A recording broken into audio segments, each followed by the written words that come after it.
ఒక వ్యాపారి ఇల్లు, పక్కాగా తాళం వేసి ఉన్న సేఫు, అందులోంచేకంగా 1.5 కోటి విలువైన బంగారం మాయమైంది. అసలిదెలా సాధ్యం?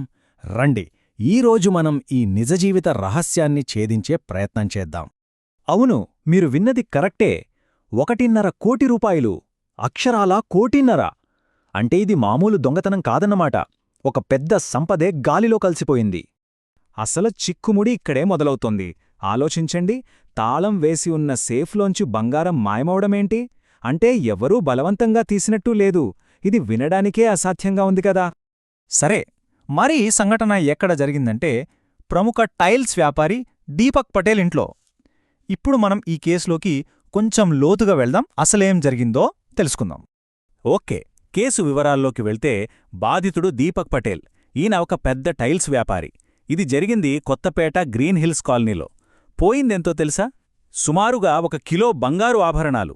వాటిని సరిగ్గా జనవరి 28వ తేదీన సేఫ్లో పెట్టారట. ఇక్కడింకో ఆసక్తికరమైన విషయముంది. ఆ కుటుంబం చాలా జాగ్రత్తలు తీసుకుంది. బంగారం ఎక్కడుందో తెలుసా? మంచం కింద ఉన్న ఒక లాకర్లో. మరి ఆ లాకర్ తాళాలు? అవి వేరే గదిలో ఉన్న వార్డ్రోబ్లో. అంటే దొంగకి ఈ 2 చోట్ల తాళాలెలా దొరికాయి? ఈ పాయింటే కేస్ని మరింక మిస్టీరియస్గా మార్చేసింది. కొన్ని రోజుల తర్వాత ఆ నగల పెట్టెలు తీసి చూస్తే అవి ఖాళీగా ఉన్నాయి. బస్ అక్కడితో కథ ఒక్కసారిగా మలుపు తిరిగింది. విషయం వెంటనే పోలీసుల దాకా వెళ్ళింది. పోలీసులు వచ్చి దర్యాప్తు మొదలుపెట్టారు.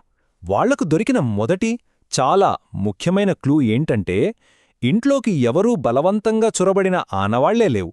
ఏ తలుపులు పగలగొట్టలేదు, తాళాలు విరగ్గొట్టలేదు. మరి దీనర్థమేంటి?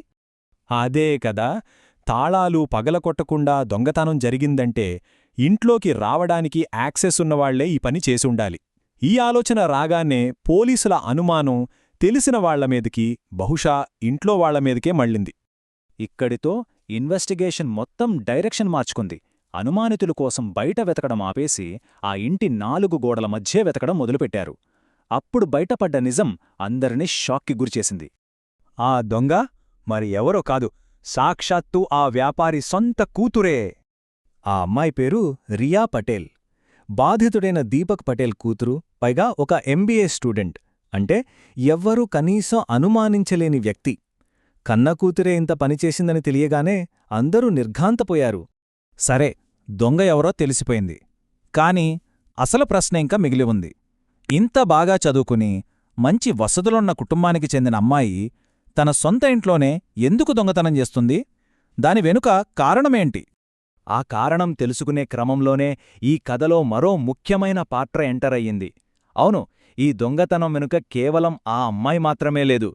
ఒక పెద్ద మోసపూరిత స్కెచ్ దాగి ఉంది. రియా ఆ నగలన్నింటినీ తీసి వాళ్ల ఫ్యామిలీ బిజినెస్లో చాలా నమ్మకంగా పనిచేస్తున్న సాగర్ అనే మేనేజర్కి ఇచ్చింది. అంటే చూడండి, అతను ఆ కుటుంబానికి అత్యంత నమ్మకస్తుడైన వ్యక్తి. అసలు సాగర్ ఏం చేశాడంటే ఒక పక్కా ప్లాన్ వేశాడు. స్టెప్ 1, తనకు బ్రెయిన్ ట్యూమర్ ఉందని, అర్జెంటుగా ఆపరేషన్ చెయ్యకపోతే ప్రాణాలకే ప్రమాదమని ఒక పెద్ద కట్టుకథ అల్లాడు. స్టెప్ 2, ఇంట్లో తనకున్న మంచి పేర్ని, నమ్మకాన్ని వాడుకొని తన దీనస్థితిని చూసి రియా జాలిపడేలా చేశాడు. ఇక చివరిగా స్టెప్ 3, ఆ ఆపరేషన్ కోసమేనని నమ్మించి ఆ బంగార నగలు తనకిచ్చేలా ఆమెను ఒప్పించాడు.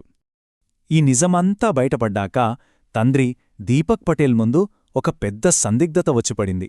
ఇక్కడ్నుంచి కథ మరో ఎమోషనల్ టర్న్ తీసుకుంటుంది. ఆయనకి ఒకే ఒక్క ఆలోచన వచ్చింది.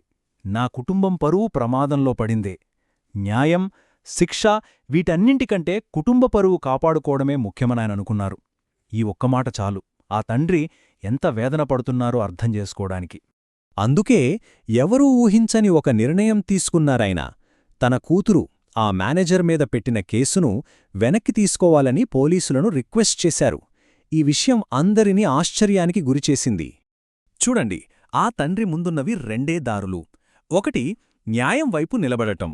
అంటే మోసం చేసిన మేనేజర్ని, అతడి మాటలు నమ్మిన కూతురుని చట్టానికి అప్పగించడం. రెండోది కుటుంబ గౌరవం. విషయం బయటకు పొక్కితే పరువు పోతుందని భావించి కేసును వెనక్కి తీసుకోవడం. ఈ రెండింటి మధ్య ఆయన ఎంత నలిగిపోయి ఉంటారో కదా. అయితే ఈ మొత్తం కథ మన ముందు ఒక పెద్ద ప్రశ్నను నిలుపుతుంది. సొంత కుటుంబంలోనే నమ్మకం దెబ్బతిన్నప్పుడు దేనికి విలువివ్వాలి? జరిగిన నేరానికి న్యాయం జరగాలా, లేక నలుగురిలో కుటుంబ గౌరవం నిలబడాలా?